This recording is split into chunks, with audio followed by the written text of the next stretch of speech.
Au Mali, après les accusations du président français Emmanuel Macron, le gouvernement réagit. Alors qu'il bouclait sa tournée africaine par la Guinée-Bissau, le président français a une fois de plus remis en question les choix des autorités maliennes qu'il accuse d'œuvrer davantage pour leurs propres intérêts au détriment des intérêts du peuple malien. Parce qu'on ne peut pas considérer que c'est une bonne chose pour le peuple malien qu'une junte ait pris le pouvoir sur la base d'un coup d'État. Et c'est, je crois, la fonction première de la CEDEAO à cet égard. Deuxièmement, que la CEDEAO puisse ainsi bâtir le cadre de stabilité qui, au-delà de ce retour de la souveraineté populaire, permette de lutter efficacement contre les groupes terroristes, puisque force est de constater que les choix faits par la junte malienne aujourd'hui et sa complicité de fait avec la milice Wagner sont particulièrement inefficaces pour lutter contre le terrorisme. Ça n'est d'ailleurs plus leur objectif. Et c'est ce qui a présidé à notre choix de quitter le sol malien. Il n'en fallait pas plus pour susciter la réaction du gouvernement malien, une réaction plutôt ferme portée par le ministre malien Abdoulaye Maïga. Sur les antennes de la télévision nationale du Mali, il accuse le président français de vouloir déstabiliser le Mali en attisant les flammes de la haine ethnique pour porter atteinte au vivre ensemble du peuple malien.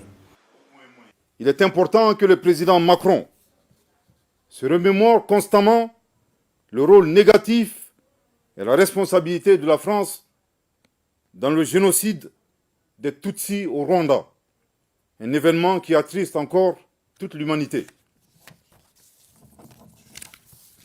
À ce sujet, et de manière prémonitoire, après avoir décelé le dessein des autorités françaises d'entretenir la haine ethnique au Mali, le gouvernement de la transition a demandé d'une part à l'ambassadeur de France de quitter le territoire malien et d'autre part a suspendu les médias France 24 et Radio France Internationale se comportant comme la radio des 1000 collines en République du Mali.